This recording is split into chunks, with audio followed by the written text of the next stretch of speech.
Welcome to Music Ed Tech Talk, a podcast exploring music, education, technology, and the intersections between them, with a special focus on the productive and creative process. I'm your host, Robbie Burns. Thanks to my sponsor this week, Scale Exercise Play-Along Tracks. Well, hey, here's the deal. Okay, sorry, I can restart it with you. No, it's okay. It's too late. I started mine. It doesn't matter. All right. You're just making my life more difficult. If it helps, it's 9 extra minutes at the beginning. It automatically happens. All right, so this is what we should do. We're getting... Do I need to preface this? No, I don't need to apologize for anything. I don't know that this is going to be the most topical episode, but... Who cares? It's been a really challenging year, school year, but also last month or two, and I suspect we'll brush on some of the typical topics, but there's a handful of grab bag things that we've been bouncing back and forth about. And one of them is, this is only adjacent to one of the things I know you want to talk about today. But since you and I were talking about focus modes before we hit record, let me see if I can get this in the camera frame. I don't know if I can. I'm going to weirdly move my camera. Yeah. So this is a Stream Deck. And it's a grid of programmable buttons where I can choose an image that appears on the button, and then program the buttons to do stuff that, I do a lot on my computer. So when I was streaming a lot during the online teaching, I have there's a row of buttons that changes my camera angle or the source of the audio. But I've programmed some of them to just run shortcuts in the Shortcuts app. And one of my shortcuts is a shortcut that turns on my podcasting and recording focus mode, and then closes apps I don't need, and then opens apps I do need. So Zoom opens, the show notes for this recording where I type the stuff that we talk about shows up. Yeah, I have the list here. You sent me a great list today. We're going to talk about focus modes, Bluey, mechanical keyboards, working out, and artificial intelligence. And God and Dave Matthews. Just kidding. I'm not kidding. I don't want to listen. We can talk about God on my podcast. Anytime. I don't want to. The thing about talking about Dave Matthews. That's the problem of those two things. Dave Matthews is the problem. Yes. Only one of these two things will alienate my listeners, and it may surprise you which one it is. It's the thing with Dave Matthews Band is that the drumming was what got me really passionate and excited. My God. Playing the drum set. I'm sorry, but every single man I talk to about Dave Matthews is who really makes this band sparkle is Carter. And it's so funny because it's literally all of you. Welcome, Jay, back to the show. You and I have been talking it's been years since you were last on, but True. We've been recently talking about the idea of you editing the show. You actually edited the episode that featured Mark Connor. I sure did. The episode's back. There will probably be one between that one and this one. It's pretty much, it was a short recording, so it's pretty much going to edit itself. But, cool. Well, except for the fact that I'm using it to potentially create an AI voice for myself, but we can get into that in a second. Okay. Do you want to see your surprise? It's not a surprise. You told me your shirt size. I'm really bad at mailing things. It's actually in the bag. I've wrapped it. Aw. Do you want to see it on me? Your Ponyo shirt is going to eventually come to your place. I thought, what if I got it to you before this recording? And I didn't. I'm really bad at mailing stuff. Then don't show it to me. I would be surprised. The next time we talk, though, we will both wear our Ponyo shirts. Yeah. And then we should stream on Twitch. Studio Ghibli is really big at my school. I wore the shirt to school last week. I gave it, or the week before spring break. And people were like, this is lit. Yeah, but it was but not everyone paid attention to the details of it. You know what I mean? Everyone's like, cool shirt, Mr. Burns. But then, it's always that one. And you're like, do you even see? Yeah. Well, there was this one girl who I could, tell by the stuff she had decorated on her backpack that she was in the know. And she, leaned in, close while walking past the hallway and seeing me and said, that's very cool. I love Ponyo. And I was like, yes, Ponyo this is the one the bomb. Who's fully invested. I watched Ponyo instead of working a month ago, And then I was like, okay, I'm ready now. It really does. I just needed an extra 90 minutes to like get my life together. That's me and Kiki's delivery service. Oh, love Kiki's. Yeah. The stakes have never been lower. I don't know what's so gripping and charming about that movie. The little boy is like you. He's a nerd and has a cool girl that he likes because your wife is cool. And like artsy and cool, like Kiki. Yeah. Kiki is the best. And Ponyo is the best.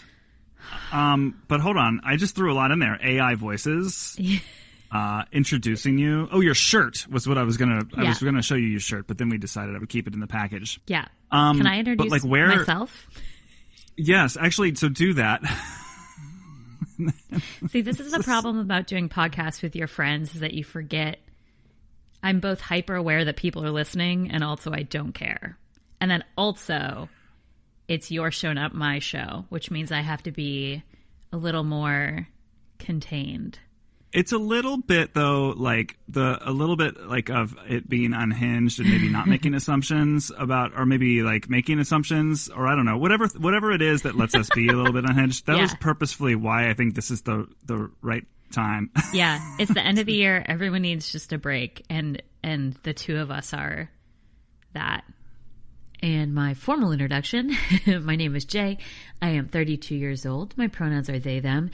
And I co-host and produce two podcasts, one about being LGBTQ with a focus on language in our community, and one about religion in general, but specifically my religious journey. And I also, for money, lead the tech support team of a music education software company you've probably heard of. You can find me on the internet pretty much everywhere. You're going to like not say even the name of that company? Nope. I'm here on my own time, representing my own views. Nothing I say I can be held responsible for from the hours of 9:30 to 5:30 Eastern, Monday through Friday. Okay. But all the time after that. Let me know how you feel about how I feel, because I love talking about my feelings. I love it. I'm letting you steer this a little bit here. Okay. So we're not going to reference that company at all. Okay. So the last time I was on your show was in March of 2020, and we literally did on the phone tech support for your podcast. So if you want a really technical episode, you can search my last name, which is Mateyko, Mateyko, in Robbie's show list, and you can listen to that. You'll find it. This one's going to sound better because my microphone is a lot more expensive now. Well, also in retrospect, I don't know how helpful it was for me to grill you about all of my...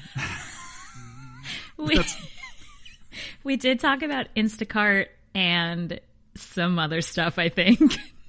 Wait, do you remember that? Did you listen to it recently? No. But I remember. Wow. I have like really vivid memories of recording it. It's so nice that you remember the important parts of our friendship.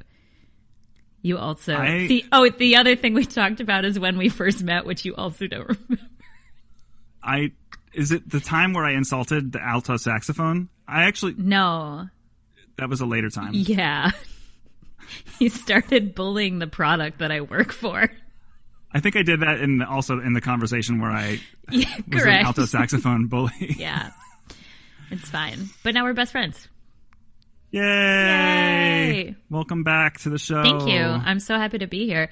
I like listening to your show because, I like listening to all kinds of podcasts because it makes me think, I learn a lot. And I only listen to podcasts where I learn a lot. And what's nice about having friends that podcast is you can talk to them directly. So one of your recent episodes about artificial intelligence, I was basically voice noting you and texting you my live, asynchronous responses to your recording, which is helpful to some podcasts you listen to and you're like, this is a random man who I can't text my thoughts. But it's nice to be here with you to have a conversation in real time about things. Hopefully people enjoy listening to it. I mean, we're going to definitely, like, these are some of these topics that you have shared with me earlier and that I have approved are all things that I've been thinking about lately and that have been addressed at some point recently on the show. Mm-hmm. They're not particularly, like, music education focused as much, but you know what? I think about this often. You know, every time I'm like, should I have like a separate Instagram account for the show? I think to myself, I'm like, I'm one person. I'm just one person. I would also say there are so many like big picture concepts that intersect, and it can be helpful to think about, you know, big picture concepts like artificial intelligence, for example, that it's helpful to think about outside of the context of your work and your creative environment. And think philosophically, come up with how you think it'd feel from a, you know, in a more cerebral way. Because I have feelings about robots and artificial intelligence. And then when I kind of talk through how those ideas can actually be applied, it gets kind of dark. So it's helpful for me to like think about things just like in space and then think about them specifically. Yeah. Well, I wasn't sure back in like fall or whenever when like ChatGPT was like buzzing around. I was not sure if that would get like the mainstream buzz that it ended up getting. So it's definitely part of the public conversation. Everyone is thinking about it. Teachers are thinking about it. I'm putting together actually a blog post. Maybe I should run it by you of like 5 ways a music teacher can use artificial intelligence. I think specifically ChatGPT is the way I'm going to go with it. But it hasn't seen its like killer app moment where like I think the mass public like has utility that they can use, because even all the major tech companies who are like integrating some of these like chatbot things into their services, even those are like still very much like limited access or using like not the most current language models. But I think there is eventually going to come a time where you can type into your Google search and then have alongside search results have some of that like chat, AI kind of like chatbot experience happening that people who've used ChatGPT do. I guess I should refer to that episode. So this was like episode, I think 66, the one with David McDonald, where we talk about Mastodon and ChatGPT. I mean, the truth is there are things you can do with it. Like I wrote some program notes for a recent concert just by saying like, hey, write middle school band program appropriate concert program notes for the song Never Gonna Give You Up as arranged by Matt Conway. And it was really good. You either posted a blog or sent it to me. I don't know, but I read it and they were great. I have a friend who needed to like give an award to an administrator at her university. And she was like, I don't even know where to start on this without it being like, I am so pleased to announce that Ding Dong is getting rewards this year. And so she like plugged it into Chat LGBT, which is my new podcast I'm going to start. And she said it pumped her out like an almost perfect speech, but it became a perfect jumping off point for her to modify enough and just go from there, which I think sort of using it as a supplement and not a replacement is where its power comes from. And I think where people will realize that it can be used to like unleash creativity, not replace. And that's only like text-based language use. I think in the sort of art and like image creation, it kind of is different. But from like a language typing, generating words at its most fundamental level as a jumping off point, I think it's pretty cool. Well, and for me, the benefit I see, and there definitely are ways I think that this stuff can be better integrated. And it actually appears like it is. Everyone is like, it's the new buzz thing. Like everyone is integrating artificial intelligence into their app. Like my Note app now has an AI. If you hit the backslash, you can like tell it to proofread your document or something.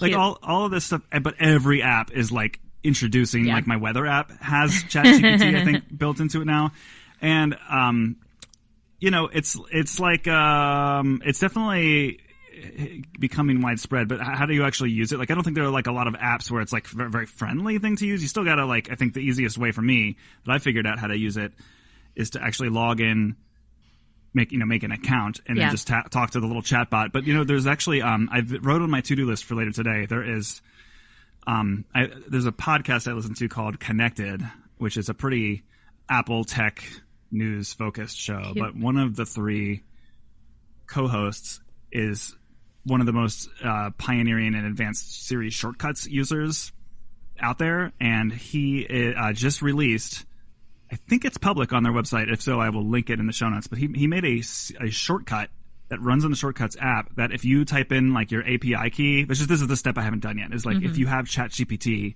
you can like go into the settings and like get a little key. I don't know exactly how to generate it yet, but like you can put it into the shortcut. And then what the shortcut does is you invoke it either through Siri or through just tapping the little button. Yeah. And then the whole interface, ChatGPT interface, is like available to you just in like on iOS or on the Mac. Cool. And that to me is killer because of like the potential of how much more easily it can be invoked. Yeah. Like I usually run shortcuts on my Mac by hitting Command Spacebar and then starting to type the first few letters of the shortcut I want to run. Yeah. So just to have like that keyboard shortcut level of access to such a powerful tool.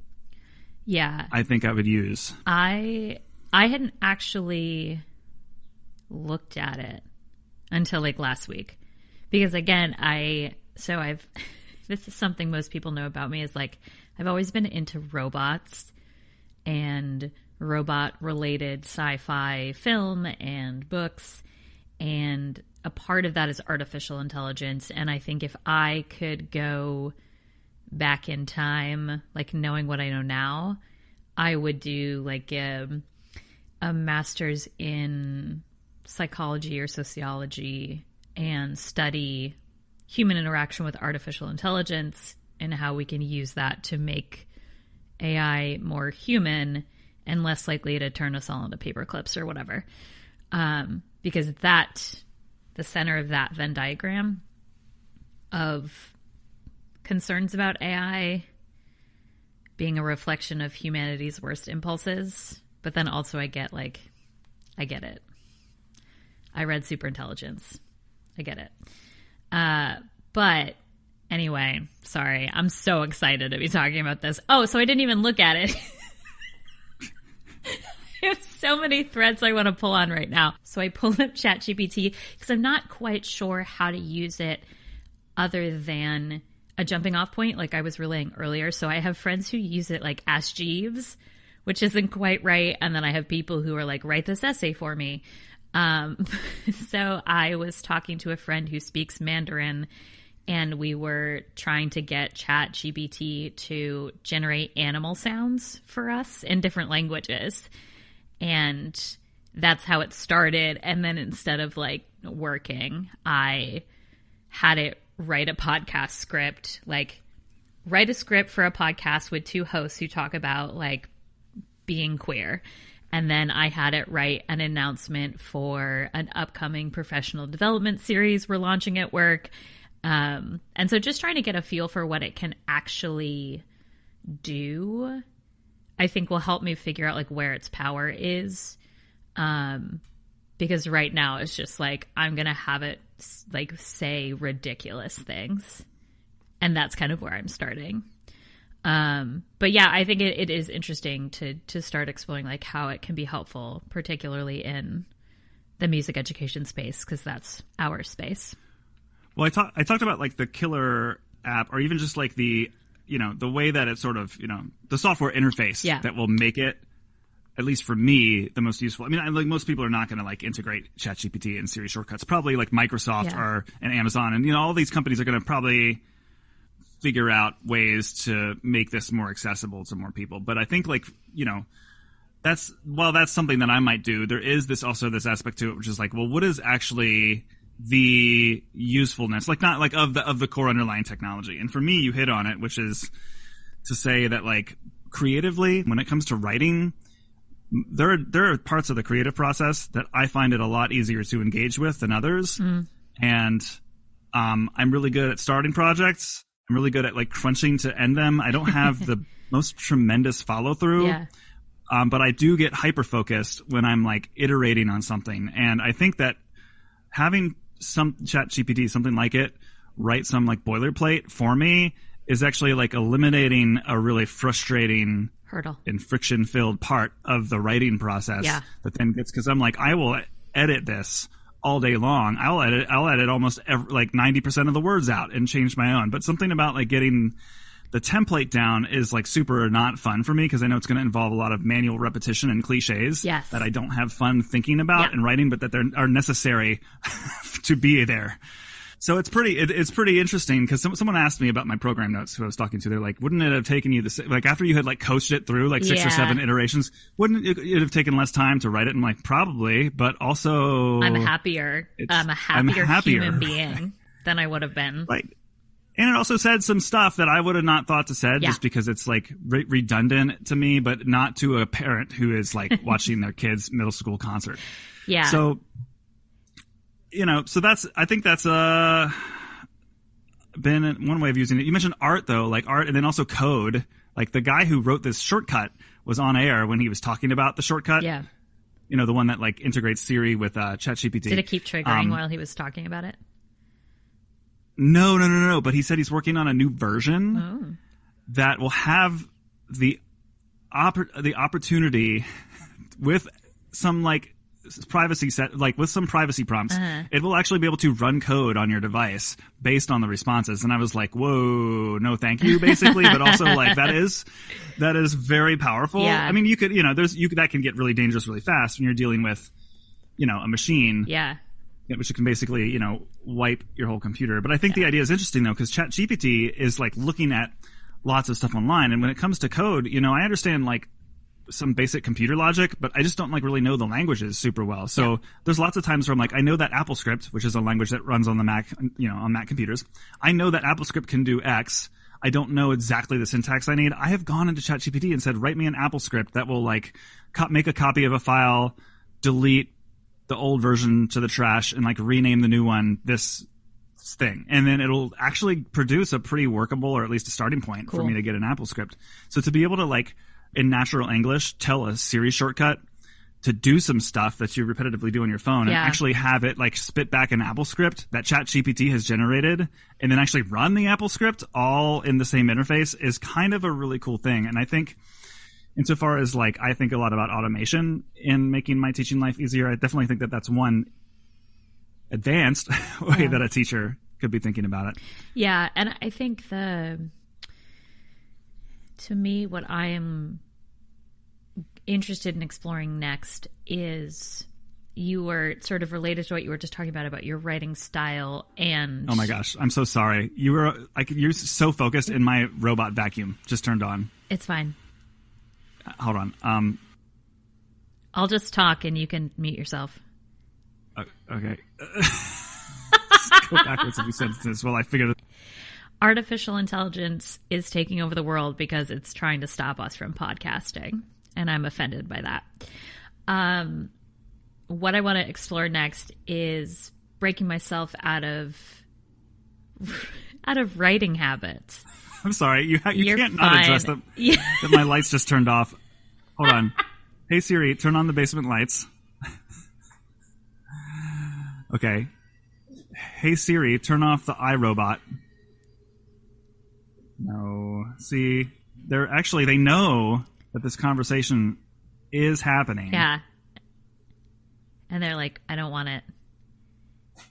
I'm extremely pro-robot. If whatever's listening to the two of us talking is trying to shut us down, I think we should all get turned into paper clips. I think humanity had its chance. I'd rather be a paperclip. That's not even a joke. I don't even know which one of my rooms in the Apple Home app the robot is in. I have to open the robot app. Oh, this is great. I'm leaving all of this in. Like a basic person. Like a basic person. That was a joke. Don't be offended if you own an iRobot and you use the app. Oh, I've been like completely and entirely logged out of the iRobot app. You know what? I'm just going to, even worse, I'm going to stand up and press the off switch. I'm going to narrate. So Robbie has stood up. He's wearing a blue t-shirt and dark green pants and a black watch with the face facing down. And he just jogged back and forth to... Oh, no, his headphones are back on. I All right. I like this is something I do with my show, is I will narrate while my co-host gets up and goes and does something. It's just a little surprise for them when they're listening back to my edit. So you'll understand. So anyway, using ChatGPT. This is not a bit. I really, truly don't know how to say it. ChatGPT. I'm not being cute.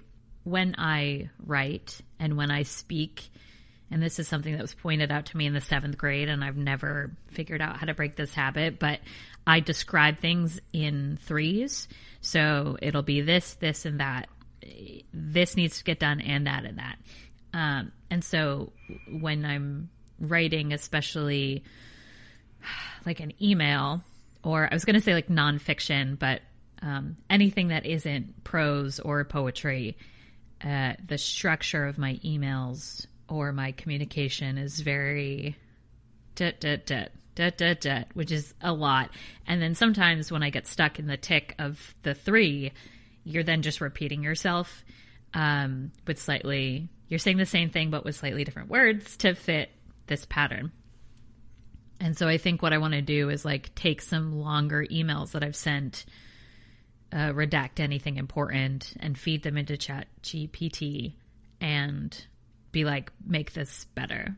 And just to help like get a model for what I could be doing differently in my writing or something. Because I think if I, when you see the mistakes reflected back at you, it's easier to like recognize them in real time. But it's not until I'm like editing something or reading it back after or later in a conversation where I'm like, ugh, eh. Yeah, you're making me think about like the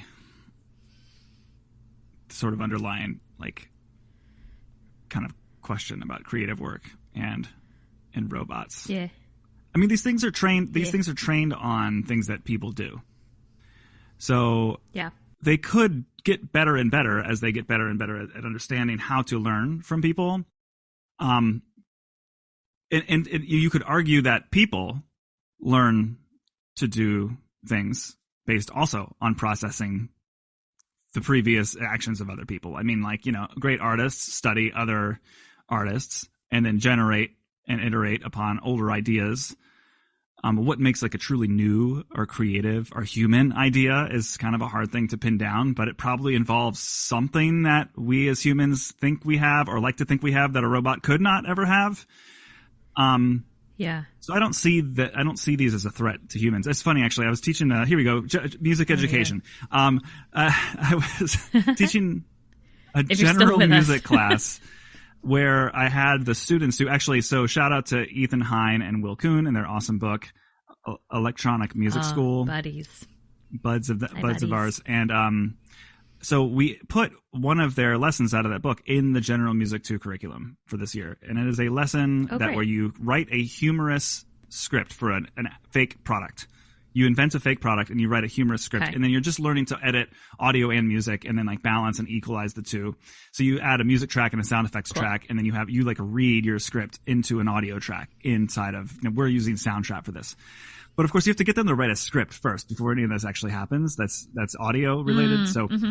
So like these kids are like not like digging in to this. And like I walk to the bathroom sometimes and I hear these kids like reciting, like rehearsing like complete plays that they've like written in their English classes to each other. So I'm like, yeah. Listen, I know these like 2-sentence scripts that you're writing about a fake, hair care product or whatever. Like I know that there's more. So I typed into ChatGPT. One of my kids actually had a really funny idea. He was like, it was for a sponge that cleans your sponge, and I was like, this is actually pretty hilarious. And so so I wrote it to ChatGPT, but his script was like 2 words. 2 sentences, maybe. I don't know. But really, like, uninspired. Yeah. So I typed into ChatGPT, write me a humorous product radio advertisement for a sponge that cleans other sponge. And it was like, what it wrote was like, because it's training on, like all of the, like, like most mainstream cliche fodder, it actually like produced exactly the kind of parody that we were looking for in the script. And I said, this just wrote your ad for you better than you. And he was like, the machine, he's just being a funny, goofy, like, 13-year-old. He's like, the machines are going to replace us all, Mr. Prince. I'm like, no, this should teach you that you can do better than this. This is the bottom bar for what you could have done. Yeah. Give it a little something. And that's my general, like, current resting, thesis or whatever on the AI is like, I don't like it. It's first of all, like, we're not even talking about the fact that it's like its text answers often like have it like incorrect information. Like, yes, which I understand is a major concern in some fields. The misinformation of it all, if it's generating and you assume it's correct because it's a computer and the information is just straight up wrong. Like, I get that worries people. I don't care about that so But the much. language model itself could be used inside of other technology. I think about like how unreliable some of my smart assistants in my devices are. And like if they were trained using similar understandings of how language is put together, like what word comes after the previous word, they would probably function at a higher level, but like the information itself might not be compromised. One really cool thing I saw a teacher do, it was, I believe, a history teacher, and they like took their own, because a lot of teachers are scared that like, kids are going to type, basically have ChatGPT like answer, write their essays for them. Well, this teacher did that for an essay question on a test, but then like deleted and created like blank underlines in numerous places throughout the essay. And she reported, I'll link this. I think it was actually a TikTok where I saw this idea. And, which she said actually that some of the students reported that this was like one of the hardest questions on the test because the outline forced them to keep unpacking their ideas and writing. Whereas just a free form essay, they would just write until they were done and maybe not come up with too much. Whereas the skeleton. So, and at the end of the day, we have to be asking, we're not asking good questions if they can be answered by machines. Like we can get to a higher level, I think. And I think that's what resonated with me the most during your episode with David, because I think you mentioned this example there as well. Or maybe we had just talked about it, but I think it's a really good one. Because, if the question, like, we have to teach people of all ages. We're so worried about kids because kids are the future, but also like we should probably teach our grandparents how to like read like media literacy too, and not just young people. There's an assumption that old people have certain intelligences that they don't. There's also an assumption that the digital native kids have inherent understanding of how these things work, but I don't think any of that is true. So if we're going to teach media literacy to kids, we should teach it to adults. And same with this technology literacy, like use it as a tool to teach students how to think better about things and use it as a tool to supplement inadequate work or uninspired work. Because I think something I struggled with in like AP English classes in high school was coming up with an idea. So we had a really cool teacher who challenged us to, like, once we finished a book, we could write essays on anything at all that inspired us in the books we were reading.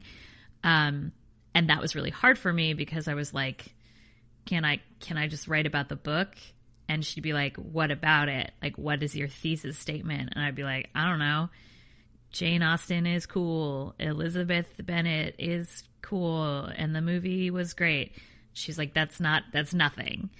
But once I actually thought of a good idea or, stole an idea from a co-student or whatever, like I can write and I can find examples and I can illustrate a point. But similar to what you were saying earlier, the starting of the essay by coming up with something to write about is something that I really struggle with. So I never quite scored as high as I would have liked to in that class. Because I think my foundational ideas, like my thesis statements weren't very interesting, but my essays were good once I wrote them. So it was like I was sort of in the B plus territory and not an A minus territory. And I think that like some sort of computer enhancement could have been a learning opportunity instead of like, wow, I'm really worried my students are going to type in, write me an essay on Jane Austen in Chat GPT. Because it's like, again, like you were saying, if you're giving students a prompt that can be answered with a 1-sentence input into a machine, maybe think differently about the questions you're asking. I think it's a pretty fair point. Also, I think to get it to like produce good results, you have to be also like very good about asking the right questions, which is itself a skill that shows knowledge. Yeah. So I'm glad you said that, because this is a point that I've been thinking about. A friend of mine, John, we were talking about this with a group of friends recently, and he was talking about how all these machines still require input to create, which is why I'm like still not quite afraid of the machines overtaking all kind of creative art. Because right now with like DALL-E, what was it That's called? it. Was that what it's called? Yeah. WALL-E Mini, DALL-E Mini. Evil robots. It's everything. Emotional robots. Huh. Okay. Anyway, you still have to like put in a prompt, right? You have to be like, give me a picture of someone sent me Donald Trump waving a bisexual flag, which I thought was pretty funny. So with ChatGPT, it's the same thing. Like, instead of spending our emotional energy worrying about the machine itself, like learn how to control the machine, learn how to utilize the tool. Like, I think one of the examples someone in this group chat mentioned was like, there are people who still can't use Excel, but they still have jobs. Like, Excel hasn't replaced accountants. It's just making life easier for people who know how to utilize the tool in a way that supplements what they're doing. And like, I cannot articulate how deeply boring I find people who are so worried about these tools. And maybe it's like naive, and maybe when I become like a robot pet when the apocalypse happens, I will be like, damn, I really regret saying that. But I think the tools are so powerful, and we're doing ourselves a disservice if we worry about like, oh no, kids can't write 5-paragraph essays anymore. Like, that's the least of our problems. There's so many other things you can be worried about. Yeah. Real talk. Machines. Emotions. Would you date a robot? Well, you're married. You ask me. Yes. Obviously. There's like a handful of Black Mirror episodes like that. Yeah. You mean a robot would have to be on a program? I mean, a robot would be potentially like able to show consistency that is beyond a human. It would, I think, ultimately though, it might like deprive me of the kinds of like, personal and relational like negotiations that need to be made in order to grow in a relationship and as a person, and to like actually, That's fair. I don't know. It's hard for me to imagine a robot being something other than an assistant, which is, what I want. It's robotist. Yeah. Today, I would like to introduce you to my scale exercise play-along tracks with trap beats, available for sale at robbieburns.com.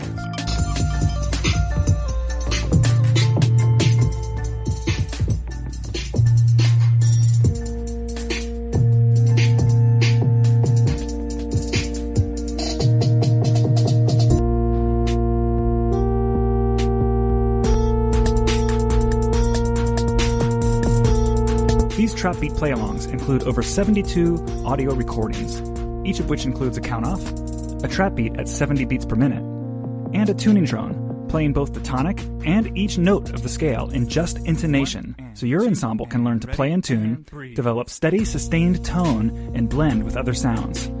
These drones are stacked over top engaging trap beats that help students to practice at slower tempos while developing steadiness of time and a better concept of how the beat is subdivided.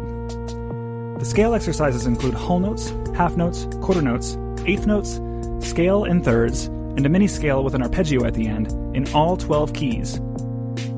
I've also included 3 speed variations of a Remington exercise, so band ensembles can work on their favorite tone and technical exercises, whether they be from a method book or of your own invention. The tracks are $15, but for $40, you can get the stems to the tracks in Logic Pro and GarageBand format, so that you can do things like speed them up and slow them down, change the pitch,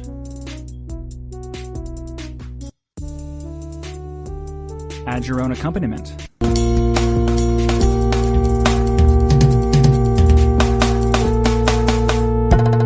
take out my voice and add your own, and 2 and 3 and go, or even sequence the tracks together to completely automate your ensemble warm-up.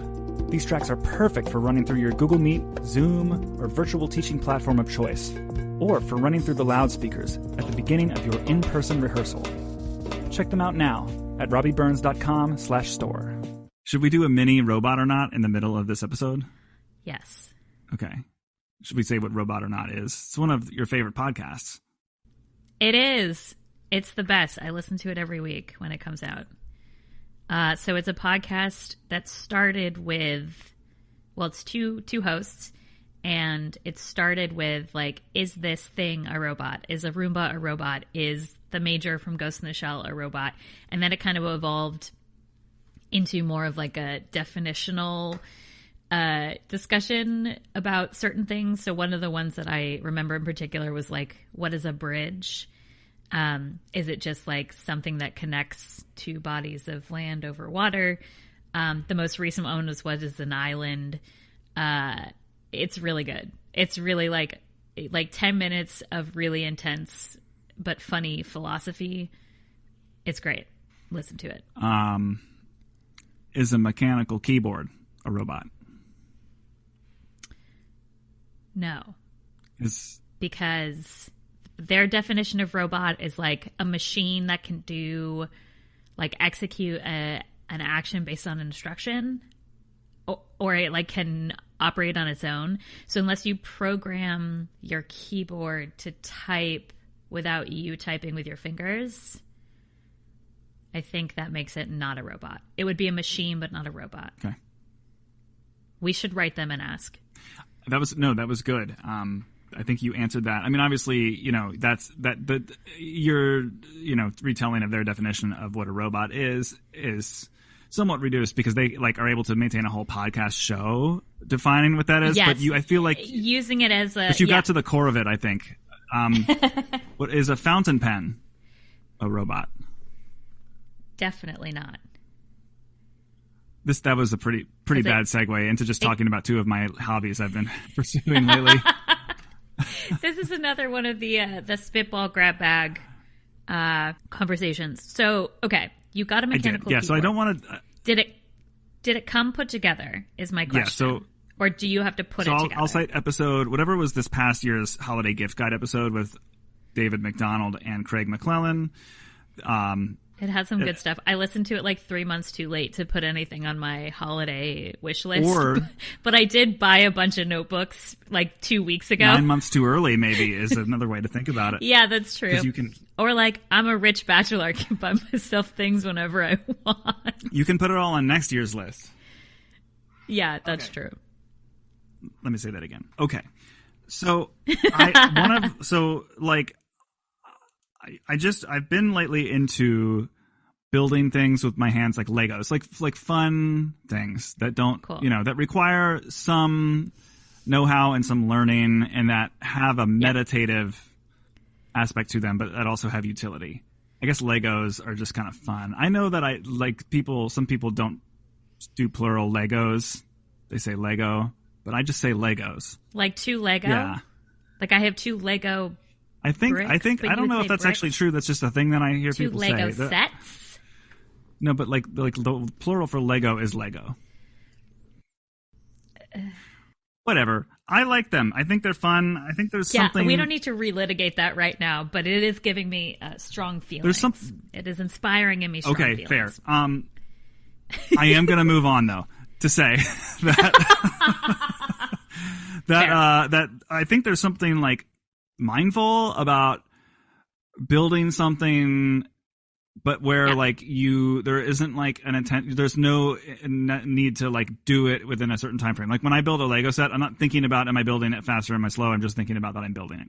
So mechanical keyboards seem like a fun way to do that. There's lots of very fun and attractive styles of keyboards and keycaps that you can buy. So I thought that my gateway into this area should probably be something that is like the most.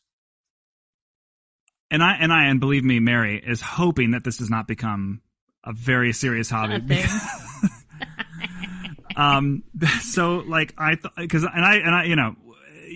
there are people who get real serious about this, but I started with one that is pre-built, and I wanted to basically just get the feel of like what are some of the standards for mechanical keyboards in the year 2023, which is the current year. And I got one called it's made by Keychron, and it is the K2.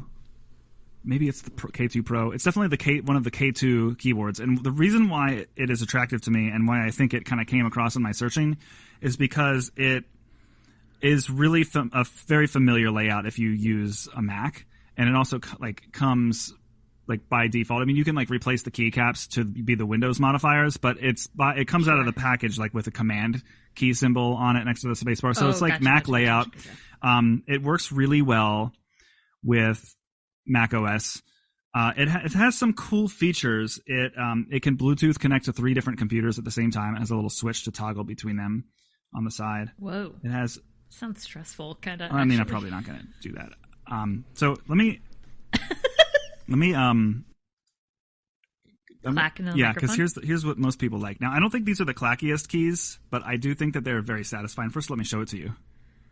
I love the color pop. Yo, we need to stream this podcast so people can see what we see. Okay, let me describe. So it is a black base with primarily black keys in the center, but your function keys across the top, and then your left and right hand side are a lighter gray, with your escape key and your enter key as a dark red color pop. It is very tasty looking.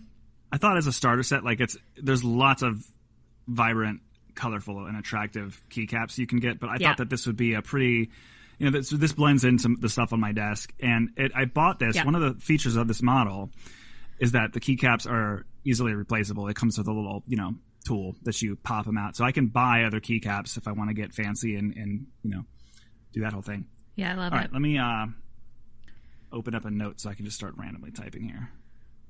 Or do you want to hear it with both hands typing? I'll give you a couple of sounds.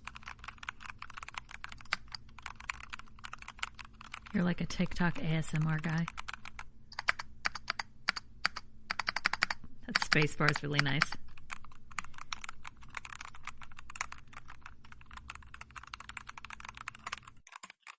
Yeah, that's good. You're going to have to stop because I'm just like, ugh. I love it. Yeah, it's very attractive. I like it a lot. It's interesting because I've gotten real comfortable with the Mac style keyboards. So I'm going to probably have to elevate my wrist, but I love the tactile feeling of it. I'm very satisfied by the keys. My first question for you is, how's the action? Yeah, the action it's good. So the keys are actually like, they have a satisfying feeling, but kind of a light feeling. And I actually think that sometimes I like land on them by mistake. So I think, and you can, this is the thing, is you can customize not only the keycaps, but the switches underneath of them. So you can get like kind of you can change the feel by basically like in between I don't know all the technical terminology yet because I haven't done any modifying of it. So I don't know like what the key, I guess the keyboard itself is made up of a couple of different parts, but like you can take out the keycaps, and under the keycaps are key switches, and then the switches can be replaced to be something that has like a more tactile feeling or a softer, more muted feeling. Cool. Which also, so you can make your letters softer, but your numbers, stuff you're not using all the time, give you a higher push pressure need, and more specifically also like a response and a sound too. So like you can get, the sound is the best you part can of get all switches this. that are like a little chonkier clicky-clacky. a little more clickety clackety than those ones. So I purposefully bought this keyboard also because those are themselves also able to be taken out. So the whole thing is pretty Cool. easy to mod, even though it comes packaged to you in the mail as a standalone, very easy to use and integrate with your existing setup kind of a keyboard. See, I like that a lot because I feel like I think you and I have talked. Well, I know you and I have talked about this before, but something, I really admire how you use all your technology and you put all these things together. And I've, stolen from you over the years, but sometimes I have difficulty like seeing the best possible solution and then building that from scratch based on what would work for me when I'm integrating new technology. So if the keyboard was just like, here's the plastic base, and then you put on the triggers, and then you put on your keycaps, that to me is a much less enjoyable experience. And like getting a sound and a color aesthetic that I like, and then being able to use, it's the same thing with ChatGPT, like having a foundation, a jumping off point that works, which also then lowers the emotional pressure of a time constraint. So it came built. It wasn't a case where you were like, I have to build this and I have to rush through this in order to use this thing I just paid money for, Yeah, I mean, basically, I feel the same way. And that's the thing. It's like, for me, like, when I'm exploring a new area, I know that it's a lot of hobbies are like really, they take the form of a journey. And I am not like gonna ever. Audience, I just rolled my eyes and made a face. That's what that was. I'm gonna just roll with it. I stand firm in what I have just said. And no, I think you're right. I think people do say that, which is why I was rolling my eyes about here's where I'm going with this is you can like research. There's obviously like a never ending amount of research you can do about this subject amongst many in the world. And for me, I was like, I can like, I'm never going to find the perfect thing the first time. I need to just go for something. And then that will give me input that I can use to inform what are my next steps. Yes. I am trying to balance that with I now own 6 backpacks because I can't find the one that's just right. So yes, we are both moving in the same direction, but perhaps at different speeds. Because it's like you want to be prepared to start. Because that would be my concern is like I don't want to buy something just to buy it because that's been my MO, and then I just spend a lot of money. But I can really get in my head about something. I was this way about stationery. Where I was like, all right, I need to spend hours and hours thinking about exactly what notebooks I need and where they're going to live and how they're going to sit on my computer. And then I like bought a bunch of stuff that I barely use because it wasn't exactly what I was looking for, but it was good enough. But I think you at some point have to. I mean, here's the thing, too. Is like I'll give you like an opposite example, which I feel like is appropriate to be an opposite example. Wow, this is really turning into the stuff I like episode. Yeah. I reserved an electric vehicle. This will be my first electric vehicle.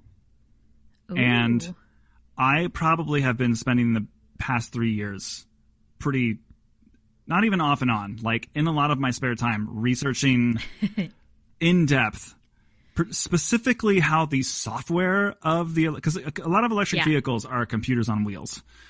And one of the things is it's like, Tesla, has definitely like rattled up this space a bunch and like instigated a lot of change in the industry. They're very much like the example of computer on wheels that's trying to get better at being on wheels. Whereas now you can see companies like Ford, Volkswagen, or all these other ones. They've got the on wheels part. Yeah, they've been doing that for a little while, you might say. And watching them try to become better computers. And so I'm not going to just like buy, I don't like to like mess around with cars. Like they're very serious purchases. And especially when it is an electric vehicle and there's just like a lot of new stuff to understand and know and learn. and a lot of costs associated with it, and also like there's too many things. So it's not like this mechanical keyboard. I could like pretty easily like modify it. I could sell it. It wasn't like such a break to my bank that if I decide I really want to do other things in this space, I'm like, it's not like the commitment that a car is. So I researched all of the research. I researched until there was no more research to be done, and ultimately decided here is the best car. And by best car, I mean the least worst car, because none of them were satisfactory to me. Yet all of them have so many more benefits than what I'm currently driving. Yeah. So I basically, I think that's a little bit different. But what I'm talking about is like it's the kind of the inverse of the idea of just like ship it, where you're actually producing something out into the world, and more so like I am now consuming whatever. Yeah. It's like just buy the thing that is going to be the least different, but is going to give you the major benefits of the category, which is clicky tactile keys. And then go from there. So I'm happy that I got a fairly customizable one. Did I send you all of my wish list keycaps? Yes. There's a set that has like very, very like cute like off-white letter caps, and then like bees, like honeybees on this is like very. What kind of color yellow would you describe this as? Like an orangey yellow, like a honey almost. Yeah. Like little cute graphical representations of bees and honeycomb on them, like where the F1 through 12 keys go. I'm delighted by it. Like, why wouldn't you want that? But there's no Mac modifier keys. It's just Alt and then the Windows key. But that might not stop me. Let me show you. I think of the ones I sent you, the one that is most likely to happen, partly because I've read some good reviews of them, and because they will look good with the black keyboard that I bought. It's these. Okay, so it's the MT3 Extended 2048 custom keycap set. I don't see these keycaps all have ridiculous long names. I'll put a link in the notes if there's like for the 0.5 listeners who care about mechanical. We're like keys. Super. Yeah, so these look so tasty, and they're just like they're white, but then there's like the modifier keys are like yellow, green, purple, and blue. But like I don't know how to describe this to you. They're a very satisfying kind of muted, almost pastel, purple, red, orange, yellow, green. I have been very color sensitive since lockdown, so I understand where you see a color and you're like good, because then the opposite, I see a color and I'm like bad. Throw this pen in the garbage because I can't see it with my other pens. So I get it. Let me also, just while we're referring to the holiday gift guide episode, do a little brief moment of follow up. Craig McClellan is a terrible influence on me, and has not only convinced me to buy this pen, which I am now. That's nice. Yeah, I'm going to explain it Fountain pen? The listeners who are not seeing me on the Zoom. And then he convinced me to buy some ink, so I bought some. This is my first pen that requires me to like actually like dip it in ink. Oh. So you all should be jealous. You wish you were on the Zoom.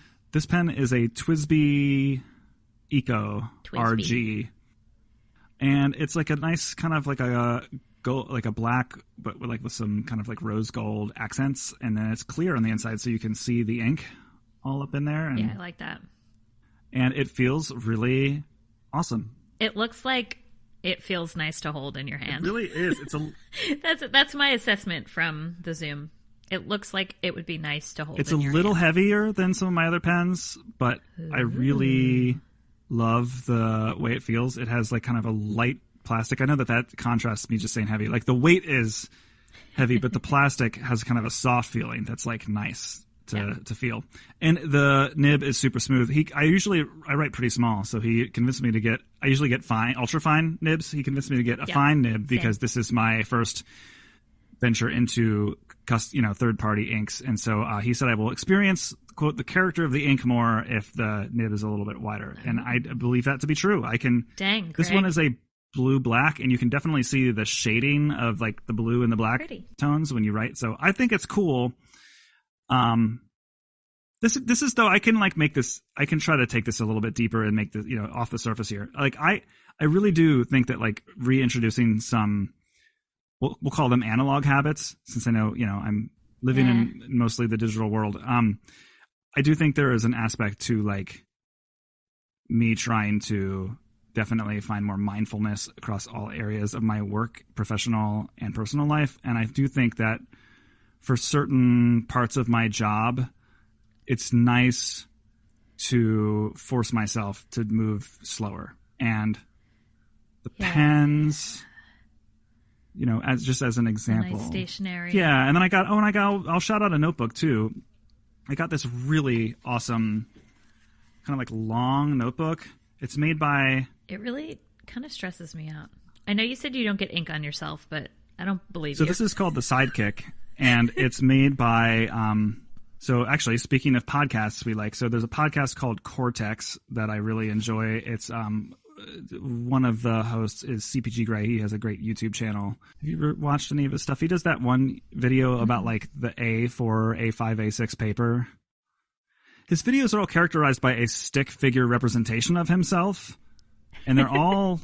in. There was a really good one recently where he is like... It's like a class of kids who represent the 50 states, and he is like ranking their flags. Like he ranks all 50 state flags, like S tier, A tier. Good. Only like the rules are like, the guidelines for the assignment are like you can't write your name of your state anywhere in the flag. So basically almost all of them fail. So he has to create within the F tier, he has to create an S through F tier within the F tier. This is very good. There was, it was someone who I had heard of, but now can't remember his name, did a TED talk, I think, about what makes a good flag. And just the examples of bad flags were flags that had flags on them. Hilarious. Great. I am definitely in for flag content. Great. And then watch the paper one for an existential crisis. And then there's a really fun one about like airline codes, like the three. Yeah. Yeah, they're really fun. One is about how hexagons are the bestagons. All right. So anyway, that guy, and then a handful of podcasts I listen to are actually one of the co-founders of the network of a lot of the podcasts I listen to is Mike Hurley. Oh, yeah. So the two of them have they're the co-hosts of the show, but they've created kind of like a side, like a brand making materials, particularly journals and notebooks. And this is their latest product. It is called the Sidekick, and it really connects with me. Because of its shape and form factor. It goes left to right, and it sits in front of your computer. It's designed to kind of go immediately in front of or behind your computer keyboard. So it sort of goes long ways, which kind of works for me because it doesn't occupy a lot of horizontal desk space. Yeah. I've always had issues with big notepads that sort of are in a portrait orientation because they just take up a lot of desk space. This does not. Yeah. I have recently converted to... taking all my notes vertically in notebooks that flip over the top. So instead of a left-hand side binding, so you open like a book, you've got a top-level ring. So instead of your notebook that opens up and takes up twice as much space, you're just you have one page of space because right now I just have a 8.5 by 11 where I'm taking notes, but it takes up the entire right-hand side of my desk. But now I have upwards. And so this goes back to what we were talking about is you have to experiment to find what works, because I am very much a sucker for moleskin. And I spend all this money on moleskin, and then it's not until you stop using notebooks that open like books and that are too big for the space you have where you realize there is a better way. And for me, it's up to down now and not left to right. And then I go back and forth between ruled notebooks and blank pages because sometimes I need psychotic brain space. And then sometimes I need this is a line that I have to stay inside of. And it helps me concentrate. Stationary, man. It's all coming back to it's really round circle to the chat GPT. It's all about achieving the smooth brain state, And when the tools can help you get into that, hyper focus. Yes. And I think sometimes the details do matter. Here's the thing: is you can easily be someone who is so focused on your work, that you just don't think about the feel of your pen, how it grips the paper. Yeah. But it's funny, when when you get a fountain pen and then you start trying other fountain pens, you really quickly do learn that like I like this aspect of this pen, I don't like this aspect. You learn that there isn't really a perfect one and that the details actually do matter. And so you try to like achieve that perfect, that perfect feeling, that perfect, where you become one with the pen. But there is too, it's funny, there's like an art to consumerism in this respect. Ooh, the art, that should be my book. My next book, The Art of Consumerism by Elon Musk is a good person. No, I meant the other, The Art of Jeff Bezos? The Art of Consumerism by Jeff Bezos is a good person.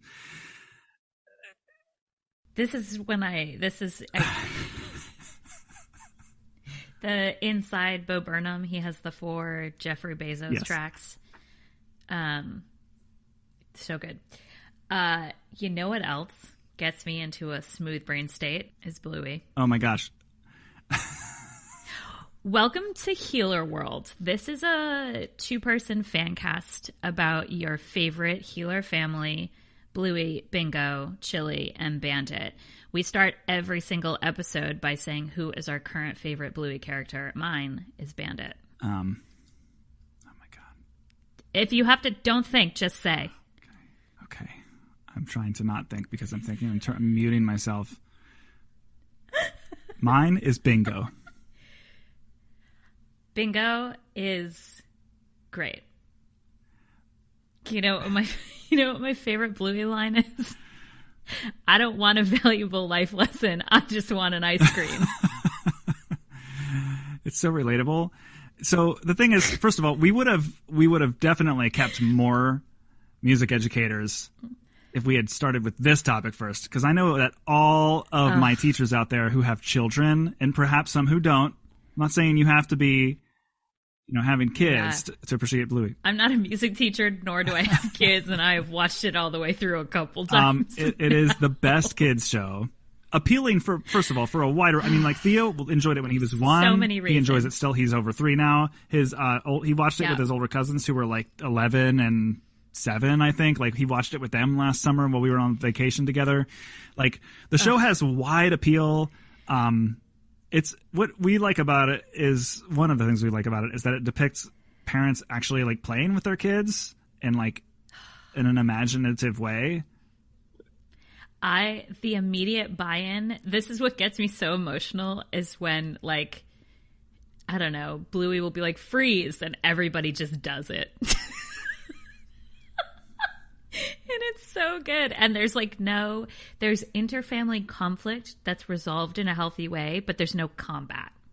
Like, Bluey isn't always the best older sister, but not in a way where so I went back to watch Phineas and Ferb looking for smooth brain state.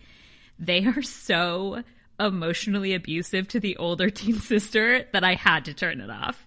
I watched one half of one episode and was like, nope. Can't do it. So many older shows or cartoons especially are like that though.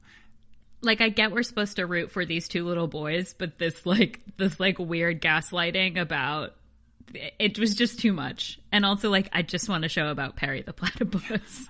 So Bluey is great. I love the Healer family, and Bingo has the choicest lines. My other favorite line, I texted you this the other day. They're playing a crane game and Bandit says whoever, gets this special item gets unlimited ice cream. And the girls are like, what does that mean? And Chili's like, it means, there's like a bottomless ice cream bowl. And Bingo just goes, bottomless. Woo! I could do this all day. I love Bluey very much. And I just started watching it. And the music is amazing. There's the episode where Bingo is dreaming and they're playing the planets, and it just rocked my world. Is that the one with the purple bunny? Yes. We watched that episode and were so enthralled by it, and Theo was like 1.5 at the time, and he had an emotional reaction to that scene. Yeah. So did I. And he from that point I'm pretty sure that's the same episode that has a purple bunny in it, so we got him a little stuffed purple bunny, and we always refer to that episode. when we're playing with Purple So Bunny, cute. which is Oh my named God. Purple Bunny because we have so many bunnies in this house. This is yesterday was Easter, by the way, and yeah, It was. Happy Easter. yeah, folks. we really get into the bunny business over here. I love you know, that. so Oh my many God. bunnies. So, but Amazing. you start to like some of them have fun, clever names, but then some of them you just run out of ideas. Like we gave him a stuffed little brown Easter bunny stuffed toy yesterday, and we said name this, and he's got some pretty good bunny names that he's named his bunnies, but he said Easter Bunny, and I said okay, great, Easter Bunny. Nailed it. My bud. favorite, uninspired yet actually totally inspired stuffed animal name is he has a little stuffed pig named Comeback, and he named it this because when the day he got it, his uncle was over and was like running around the house with it, and he was chasing his uncle saying come back, come back, come back. So later that night we were like, what is this pig's name that we got you? And that's the pig's name. It's just like ridiculous. Oh my God. That's But so everybody- cute. This is like playing Dungeons and Dragons. Sometimes they're called Easter Bunny, and sometimes they're called cool callbacks to recent events. Bluey, yes, a very healing show. So Emotional for the whole family. Yeah. Can we talk about the Bojack to Bluey pipeline?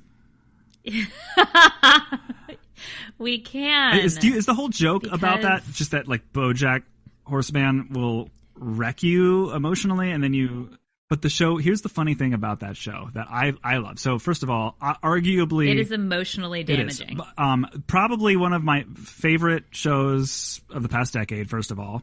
Easily a top, Correct. possibly a top 5.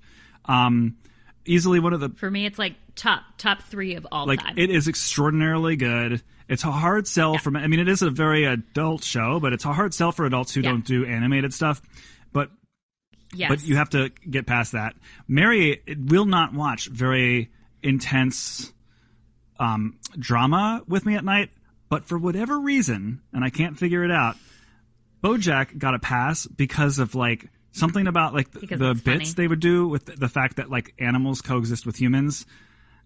They would like make her laugh, and it was like for whatever reason it would get a pass. So like something as simple as like 2 bird characters are like it's just like they're about to show the scene changes, and you get a little like helicopter view of the city where the scene is about to take place, and you just see in the upper left corner if you're paying attention, see like a family of birds like flying in the sky and like run into a window of one of the buildings like right before before the dialogue starts to happen.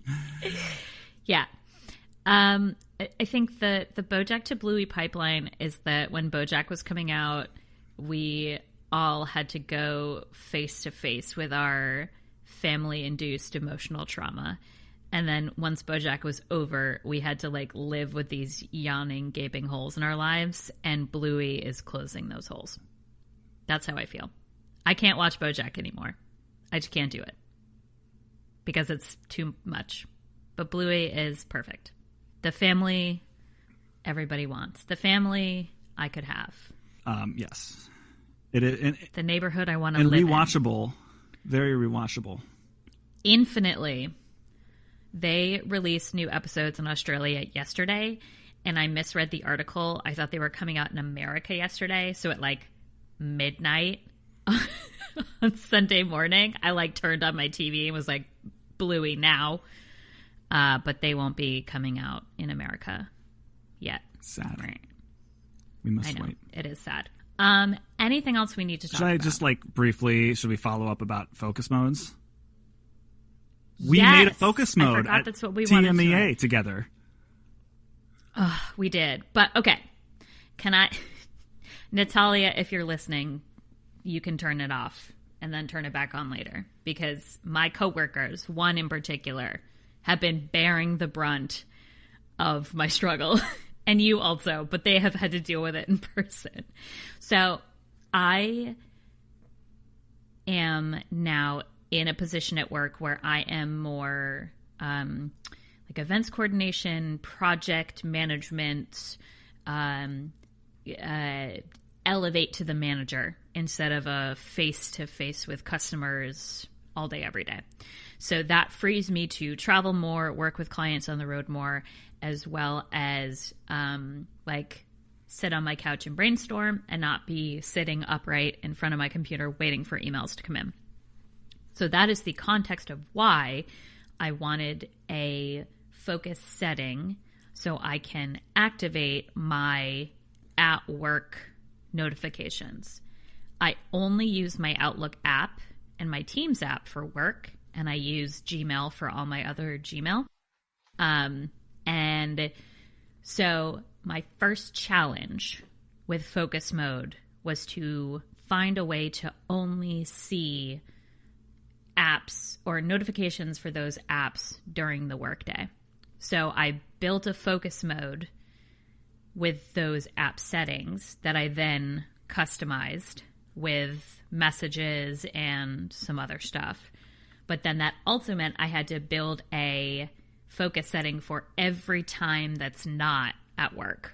And so figuring out some of those details became challenging because I was like, well, I want this and it seems like it should be obvious, but I have to go kind of left to right instead of right to left. And so instead of like every non-focus setting, like instead of my work focus setting being something I turn on and then every other time is normal, because I had to turn on my notifications for Outlook and for Teams and then hide them all the time instead of only making them available during work. That was really convoluted. Okay. Take any of that and run with it. So to review, in case I've talked about this numerous times on this show, but in case somebody has missed all of those times. No. That's not like I'm not like targeting you. To review for our listeners who had no idea what's going on at this point. So I just first want to say, like, if somebody is just like for any reason has jumped in on this one, like this is the first one you're listening to, and you're still with us. Welcome. I love you. It's focus modes are a feature on Apple platforms where you can customize your own variant of the Do Not Disturb feature. You can say, like, I'm at work, and when I'm at work, please let these kinds of people text me, and these kinds of people don't notify me. And then please let these kinds of apps notify me, and these kinds of apps not notify me. And you can, I think the cool thing that is, like, in the past year or two has come out with focus modes is that you can further automate and tweak other aspects of the operating system based on your focus mode. So it's not just like notification settings. You can have like your home screen and your lock screen show different apps and widgets to you, or you can turn on or off whether or not your app icons show little like red badges to show how many things are unread. Like dark mode to light mode. Like you can automate all this stuff. And then you can also have these focus modes. Oh my gosh. If you have an Apple Watch, you can even have your Apple Watch face change based on which focus mode you're in. That's so cool. Once I crossed the hurdle of like, I think this probably is also related to ChatGPT, but I couldn't solve my problems until I figured out how to articulate what my problems were. So it wasn't until I was like, I want to see this at this time and not this at this time. Once I figured out the logic, I was then able to execute it we use Salesforce for work. You designate all your filters and then you add the logic later. For my focus modes, I had to figure out what I was trying to accomplish and then figure out how to do that instead of just being like, well, if I click this one button, it should turn off these notifications because I feel like it should. Yeah. So I think the answer to your question, and I don't remember if I said this at TMEA when we were like staring at your phone or not, but like the way that I have addressed this is I am always in a focus mode. So rather than like my phone having I am now default, too. Yeah, exactly. So like having default behaviors that my phone does when it's not in a focus mode, and then like the work focus mode snaps into it, I have made the default way my phone is called personal focus mode. And then most of the way I like to use my phone is tailored to that. So then it's like, there's always are these like home screen and lock screen custom things, and always notification filters happening. It just is a matter of context, even though one of those contexts my phone spends most of the time being in. Yes. Yeah. Which it wasn't until it took me a while to get there, because I was like, I don't want it to have to be that way.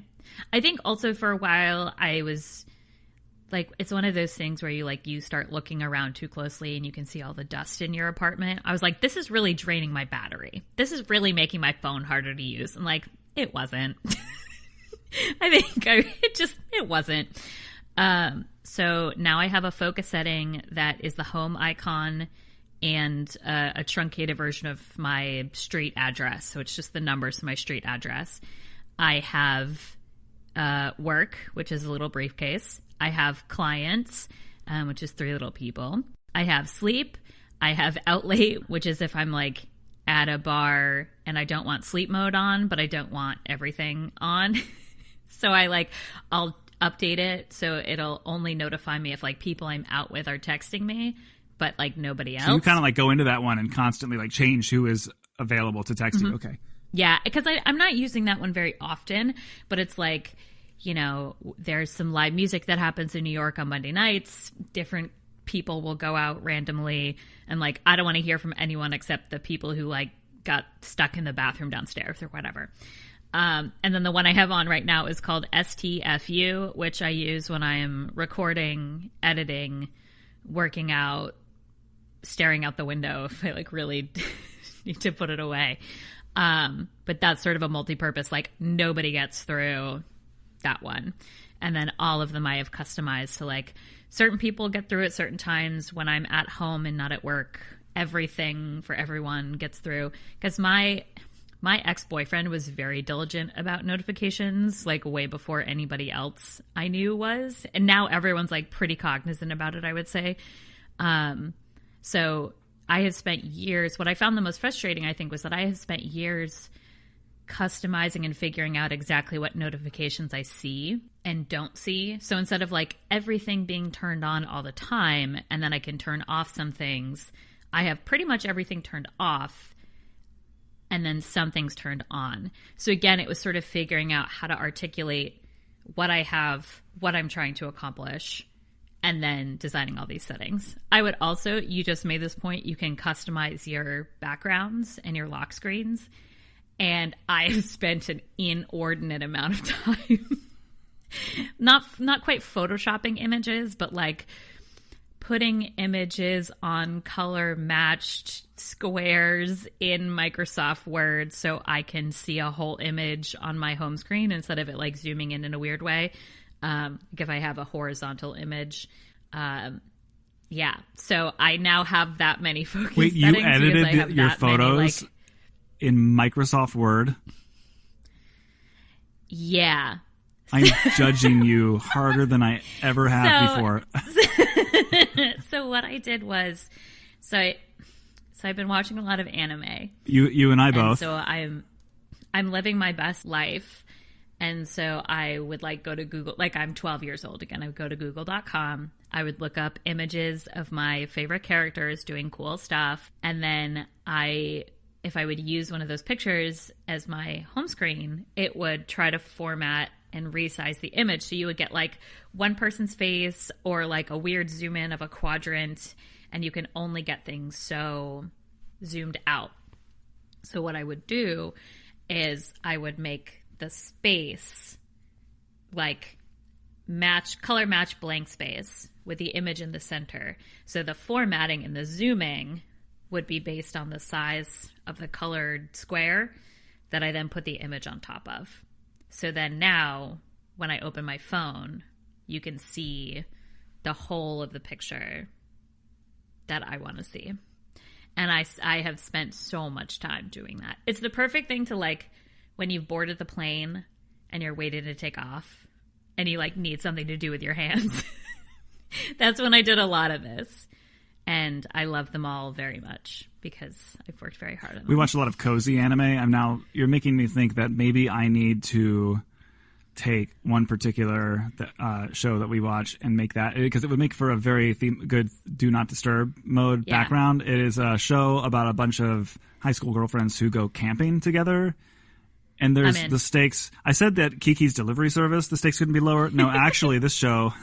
Stakes are even lower. Even lower. I love it. The show is called Laid Back Camp. Yes. They cook like hot pot together by the campfire, and the food animation is really tasty and delicious.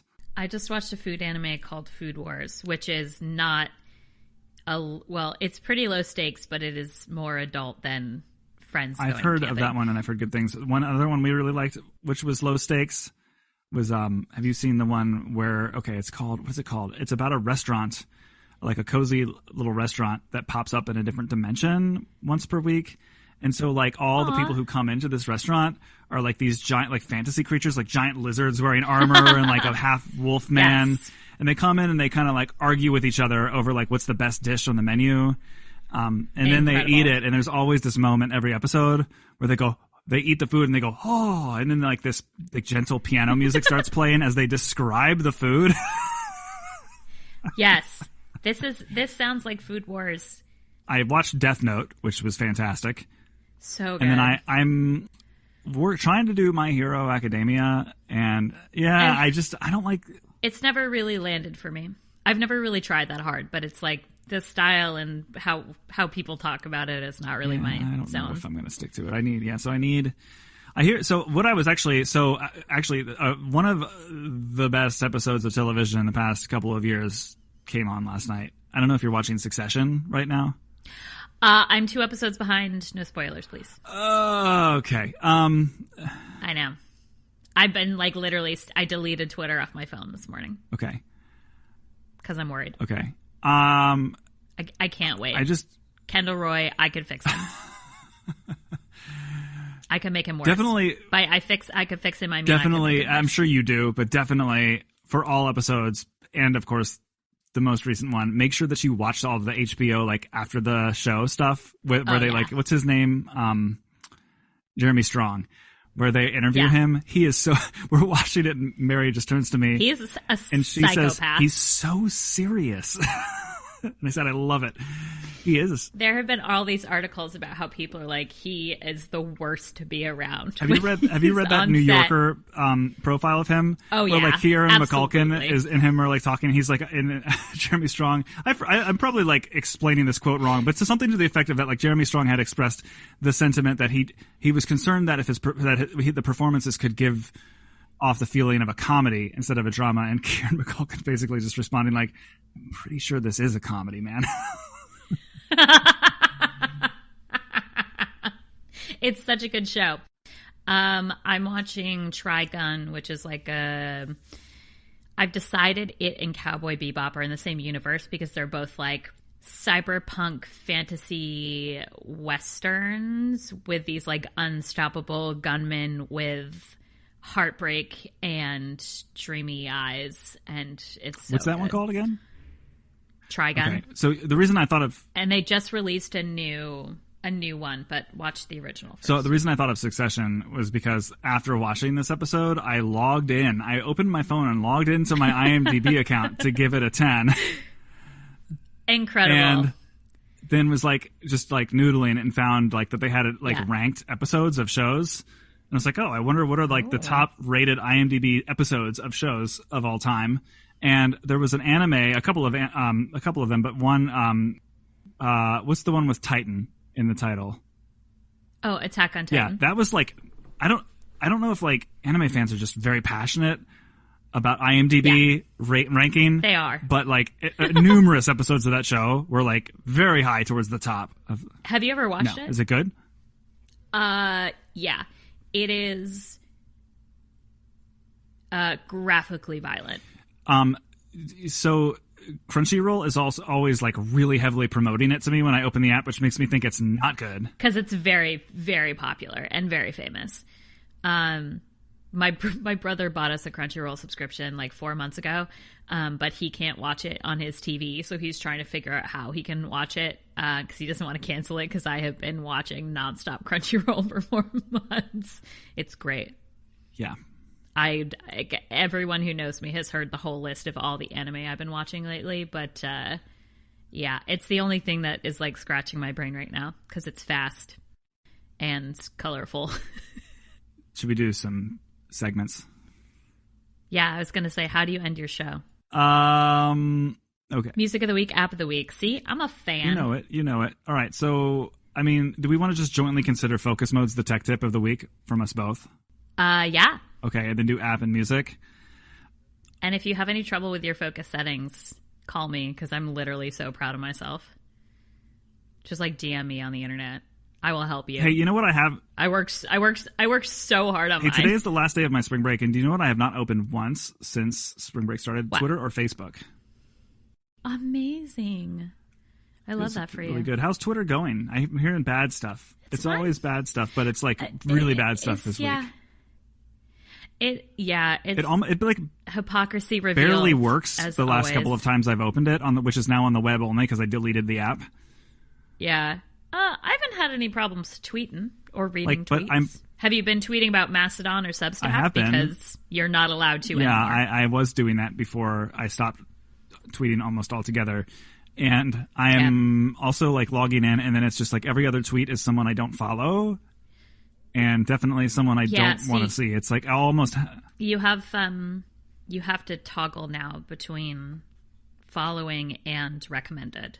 I thought they reverted that decision.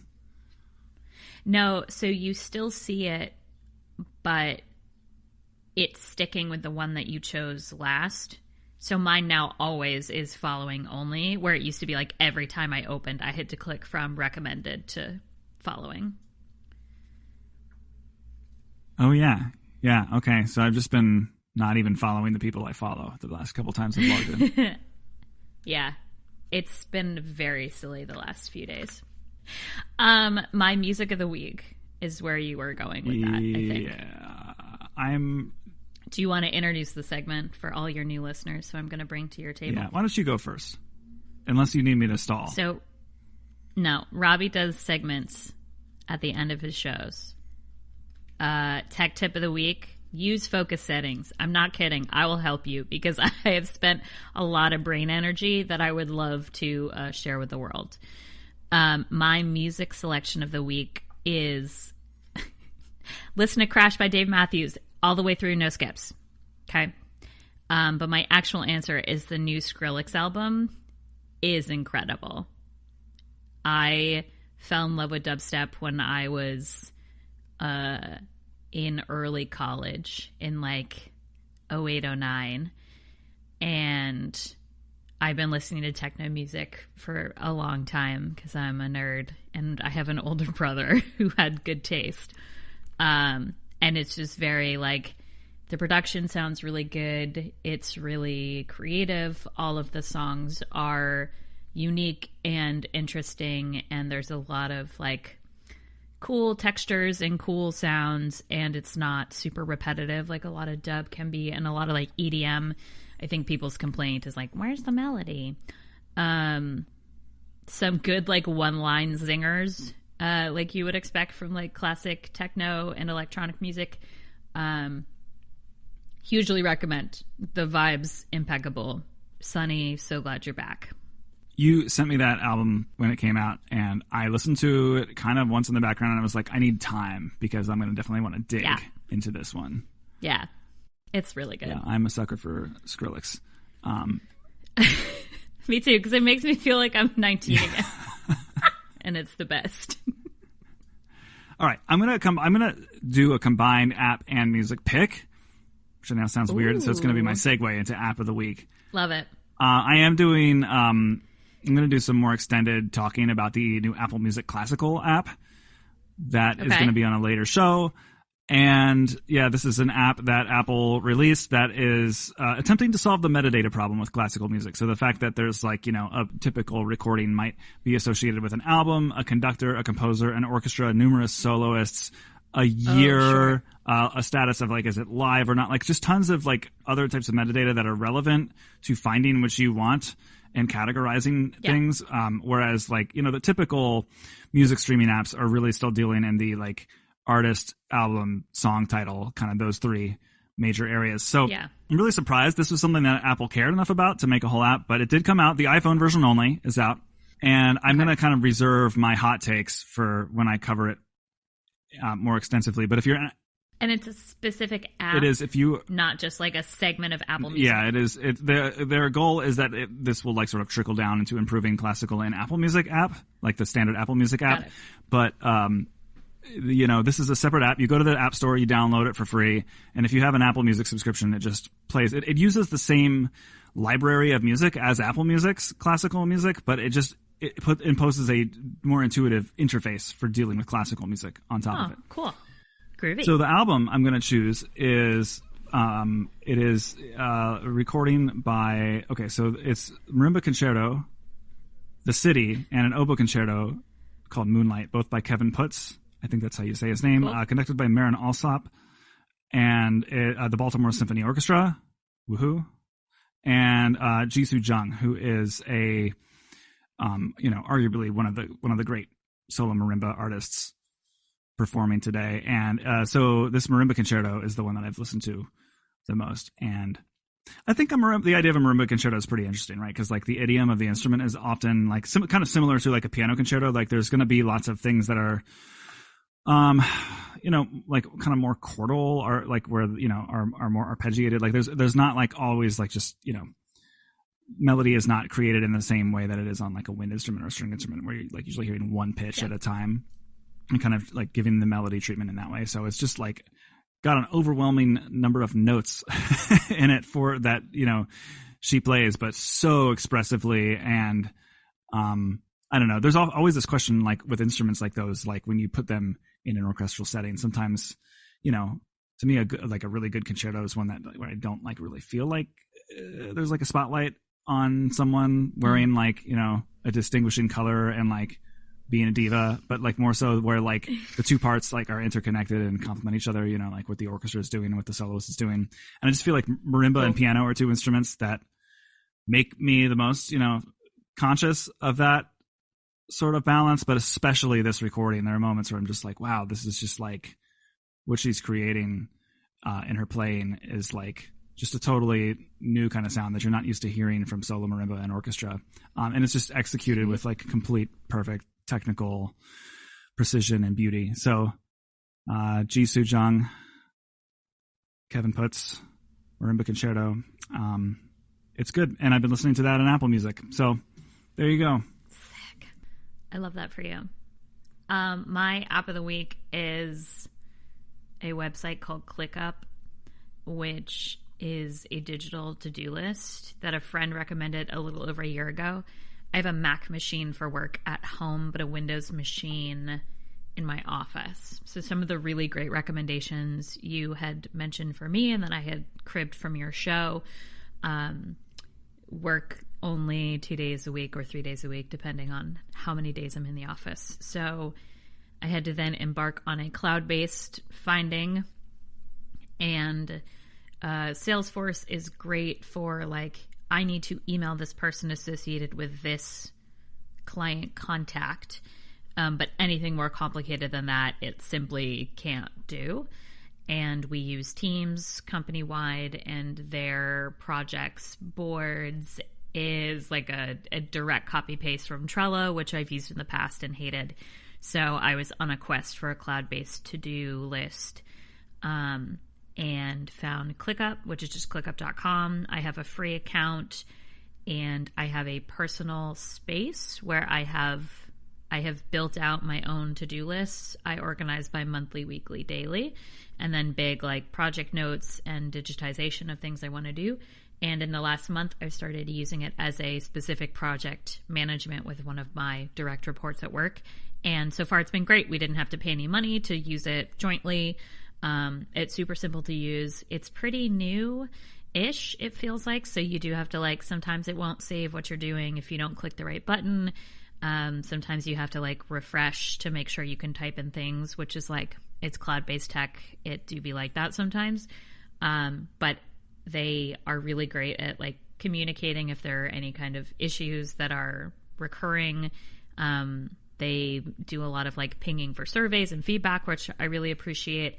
And after now a year and a quarter, I've really made it sing based on what I need, which is scary because if it ever goes away or if I'm ever told like, you can't use this, it will be sad. But I really like it a lot. And it was just customized themes, variations. It was easy enough to learn how to use because it was like, click this plus sign to create a to-do list and then click this other plus sign to create a sub task on your big tasks.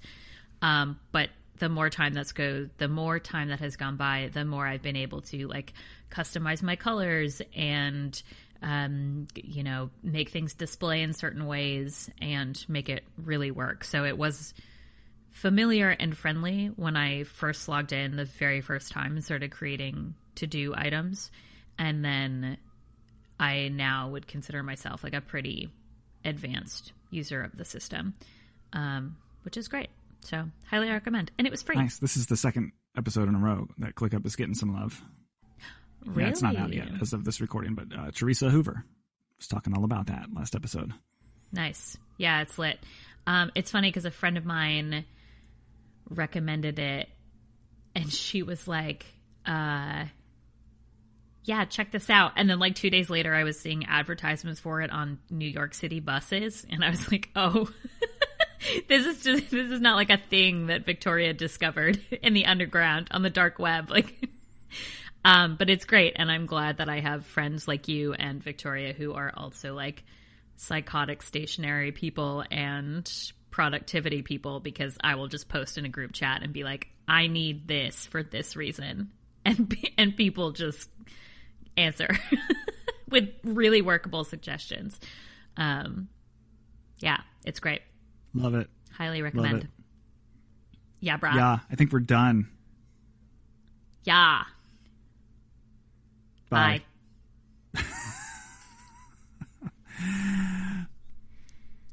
That's it. That's how you should say bye. That's how you should say bye. I'm Robbie Burns. Thanks for listening to Music Ed Tech Talk. You can find the show's page, show notes for the episode, and my blog at musicedtechtalk.com. You can subscribe to blog posts through an RSS app of your choice, and you can subscribe to the podcast in the podcast app of your choice. You can now get blog posts delivered right into your email inbox once a week. Please rate and review this show in the podcast app. It absolutely helps. It'll take a second and just a few taps. Word of mouth is helpful too, so please spread the word about it. Learn more about my music and teaching career at robbieburns.com. You can find me on Twitter, Facebook, Twitch, and YouTube at Robbie Burns. Please consider supporting me on Patreon at patreon.com/musicedtechtalk. All support tiers get perks, but even the base tier gets you access to the Music Ed Tech Talk Discord community, where you can chat with other supporters and guests of the show about music, apps, pedagogy, lesson ideas, tech support, and more. It's a fun place to be, and I hope to connect with you soon. Thanks to this week's sponsor, Scale Exercise Play Along Tracks. Be sure to check it out, and see you next time.